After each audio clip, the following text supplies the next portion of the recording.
Poor people should go to the branch. The main branch is for ladies like me. I went to deposit $100 at the main branch of a major bank and was met with such verbal abuse. This bank employee, Dora, has harassed me several times before. I've tolerated it until now, but I've finally reached my limit and decided to give Dora a taste of her own medicine. My name is Maggie, 43 years old, living a busy life with my work. I've always been fascinated by machines since I was young, studied in the engineering faculty at university, immersing myself in programming and robotics. The engineering faculty was overwhelmingly male-dominated, and being a woman in such a field was often seen as unusual, but I was so engrossed in my studies that it didn't bother me. After graduation, I joined a private company and have gained various experiences leading to where I am now. Currently, the company I work for is facing its biggest crisis ever, a severe labor shortage. Originally, we were a small team, never with much leeway, but business suddenly grew and we found ourselves drastically understaffed. Moreover, a key male employee who had been a pillar of the company resigned due to sudden illness. His departure was a significant blow as he was capable of handling a vast amount of work in a short time. We're urgently recruiting new talent, but we can't just hire anyone. We're conducting proper recruitment tests, so it will be a while before new forces join us. I keep telling myself to endure it until then, but everyone, including myself, is exhausted from the overtime work. I'm not as young as I used to be, and lately I've been feeling the strain.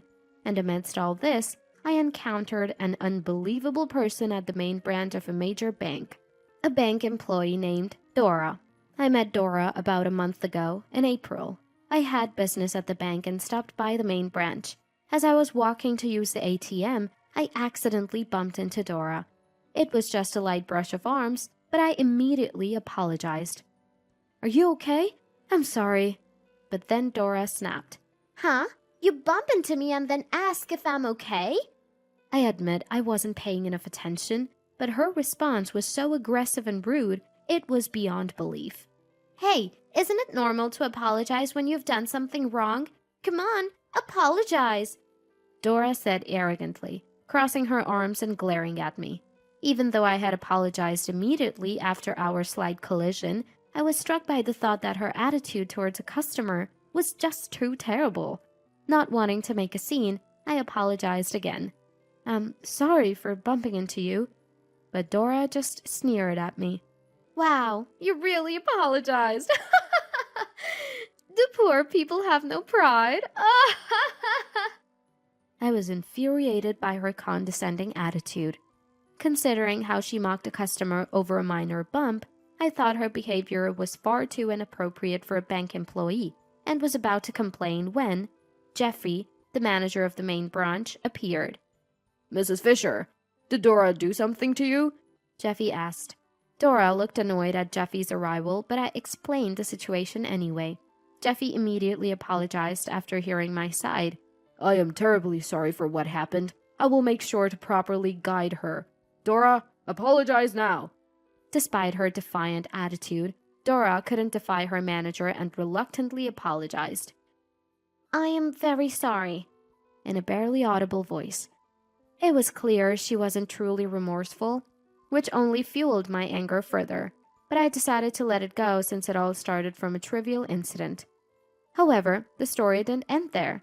A week later, I had to visit the bank's main branch again for a different business. Remembering Dora, I was filled with a desire not to meet her, but as soon as I entered, there she was. She hadn't forgotten me either. It's that lady who bumped into me," she exclaimed rudely. "Hey, I got scolded by Jeffy because of you. Take responsibility." "Responsibility? When you were also at fault?" I thought as the situation turned troublesome again. Hearing Dora's loud voice, Jeffy appeared once more. "I apologize again for my employee's rudeness. Dora, go over there," he said, sending her away. After finishing my business, I was curious about Dora, so I asked Jeffy, "Why does Dora behave so badly?" That's a bit of a complicated issue," Jeffy explained, looking quite uncomfortable. Dora is the daughter of an executive from a company called AI Company. Since joining, she's been under the misconception that she's important, and despite our efforts to educate her, she hasn't changed much. With that attitude, how did she even pass the recruitment exam? When I asked Jeffy for more details, his face fell with weariness. Actually, it's a classic case of nepotism. Dora's father knows someone in the upper management of our bank. The recruitment test was conducted, but it was just a formality. Her hiring was decided from the start. So that's how it was. Jeffy also believes that Dora is not suitable to be a bank employee, but he can't fire her on his own due to the higher-ups' decisions. I learned further that Dora was academically competent but arrogant, looking down on her classmates throughout her school life. Attending prestigious private schools for both high school and college, her attitude never changed. After quitting her first job post-university and spending time idly, her parents decided to employ her at the bank. Dora, who has been overbearing since her student days, apparently lacks even basic manners. Whenever she deals with customers, she almost always ends up upsetting them, and we can't trust her with any responsibility. Jeffy, lamenting this, looked utterly exhausted.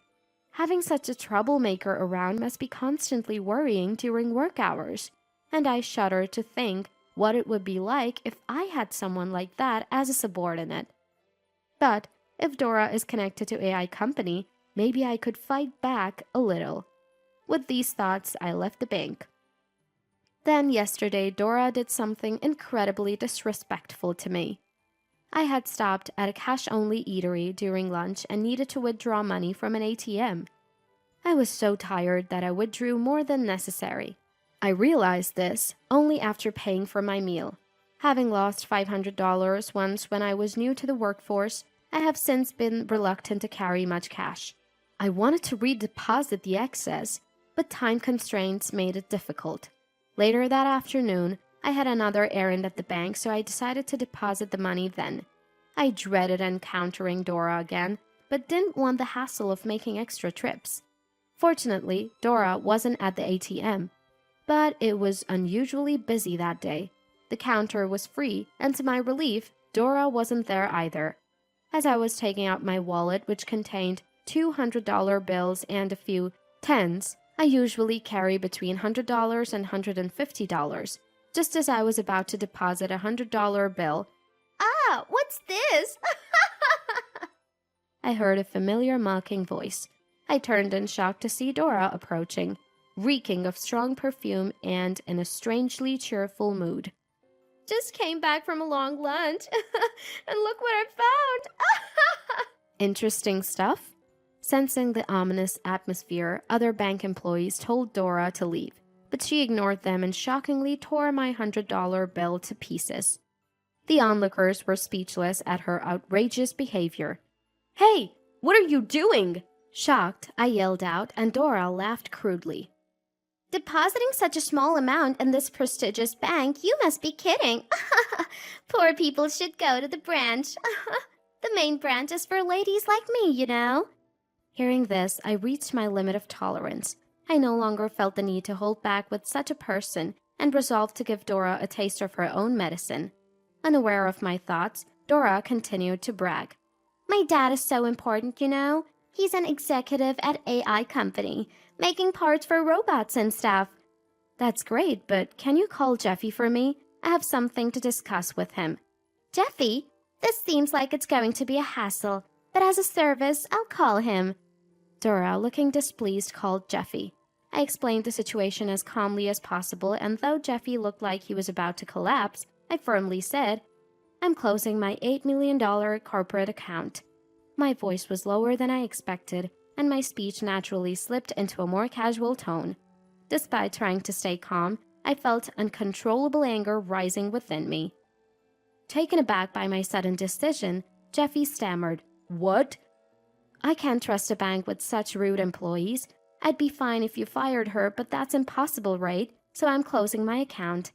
As I said this, Jeffy began to look frightened, but Dora was still laughing carelessly. "What's the big deal? It's just a torn $100 bill."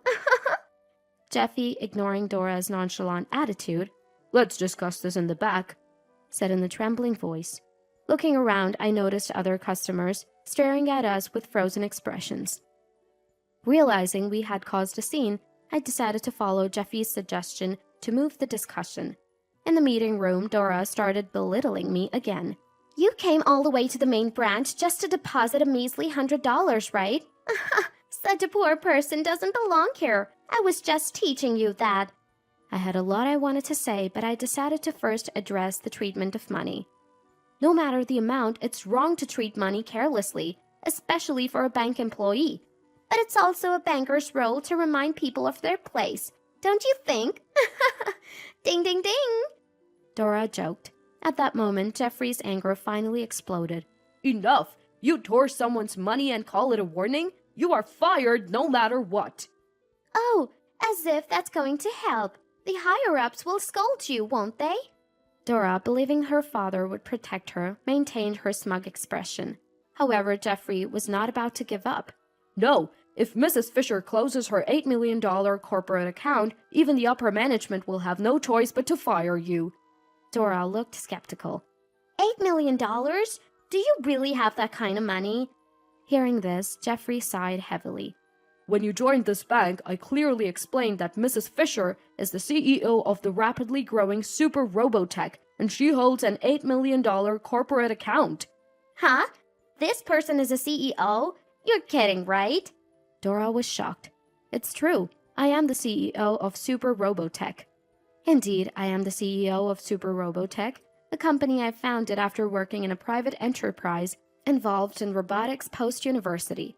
Initially, it was tough with just a few like-minded colleagues and tight finances, but we recently experienced rapid growth due to the success of our pet and caregiving robots. The media attention has been great, but it has made us extremely busy, and we are currently struggling with a shortage of staff. Ideally, I wouldn't even want to deal with someone like Dora. As I explained this to Dora, she seemed to realize that she had made a significant mistake and started to get flustered. No way! So the $8 million corporate account isn't a lie? I'm so sorry! You realize this now? And today, Mrs. Fisher came to consult about the account. The $100 was just an afterthought. Jeffy shouted loudly. Even the usually brazen Dora was shaken and kept apologizing. I'm sorry, I'm really sorry! But, if you have $8 million, what does $100 matter? That was her true feelings slipping out. Hearing this, my anger rose further. I would have been angry even if it was just $10. It's the act of looking down on others and mishandling money that infuriates me. But you can easily make $100, right? Instead of apologizing sincerely, Dora continued to provoke me. Do you realize how hard it is to earn $100?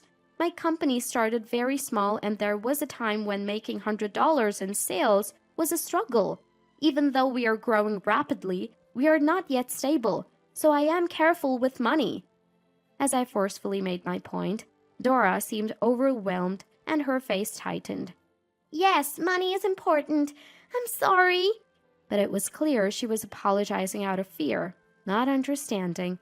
You've done things that are beyond a joke, so don't think a mere apology will suffice. Unless you're fired, I won't be satisfied. You're seriously trying to get me fired? That's a bit much. Dora's earlier bravado was nowhere to be seen. She started to panic, but I found her attitude somewhat amusing. You're an executive's daughter, right? Your family is wealthy, so even if you get fired, you shouldn't have financial troubles. No, that's not it. I have my own issues.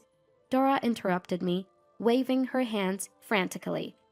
Actually, just this morning, Dad warned me about my attitude at the bank. He said if I cause any more problems, he'll kick me out of the house. Actually, I felt I had to do something, so I contacted Dora's father, Jeffy added. Dora glared at him as if to say he had done something unnecessary. Don't look at me like that. Haven't you always caused trouble for your parents since you were a child? This was bound to happen. Dora looked down as I spoke to her sternly. Indeed, my parents have always been worried about my bad attitude, and I lied about becoming serious to get this job at the bank. That's why you're being abandoned. I sighed. Suddenly, Dora's face lit up with an idea. If Dad doesn't find out I'm fired, it'll be fine. So everyone, please stick to the same story. I was appalled by her absurd suggestion. I'll pay you if you help me, she offered, thinking money could sway us. However, I wasn't protesting for money and wouldn't remain silent. Instead, I shared this with her. Your father's company, AI Company, does business with my company. I even had a recent opportunity to work with your father, so I've already reported your misconduct. What?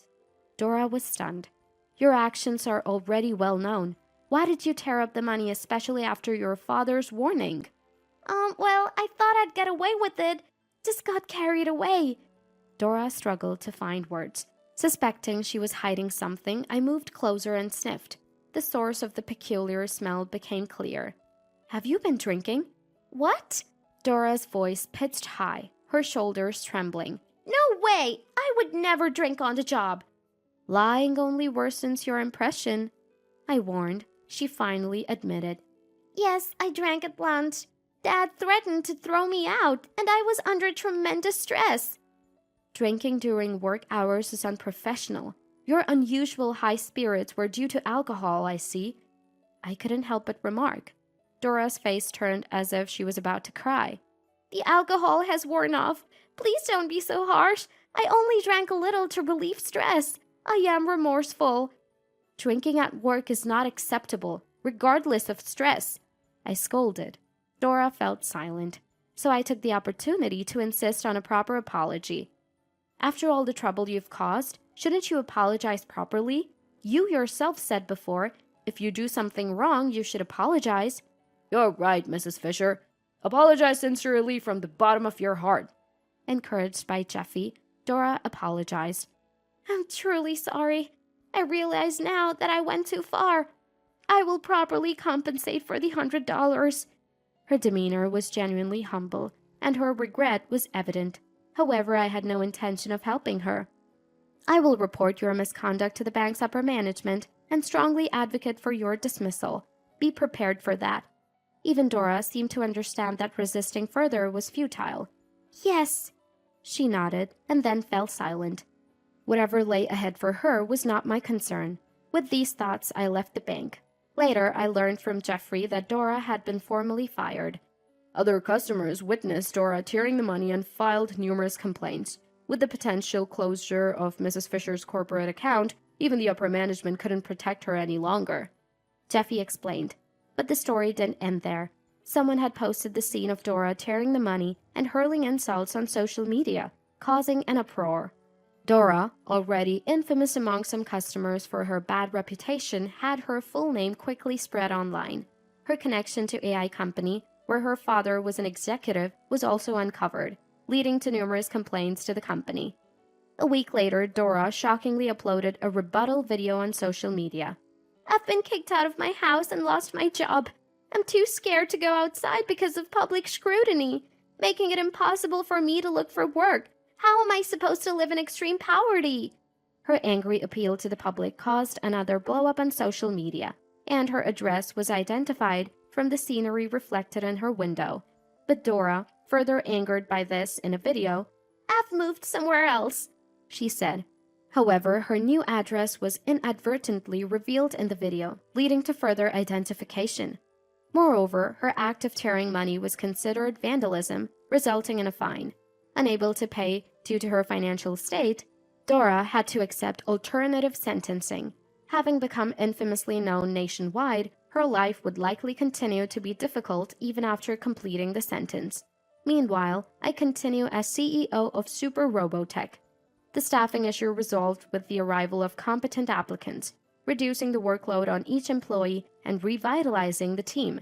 My own workload has eased, improving my efficiency and reaffirming the value of expanding the team. I'm committed to preventing severe staff shortages in the future. I didn't cancel the $8 million corporate account after receiving a formal apology from the bank. However, for easier fund management, I did transfer some money to another bank's corporate account, which was the original reason for my bank's visit that day. The bank, now free of Dora, has become a pleasant place to use again, and Jeffy seems happier too. The ordeal with Dora was challenging, but now that she's gone, I've decided to move on as quickly as possible. I'd rather focus on my passion for robotics and continue working hard for my employees and our beloved robot projects. Despite future challenges, as the CEO, I'm determined to persevere and stay involved in the robotics industry as long as possible. With these thoughts, I continue to dedicate myself to my work today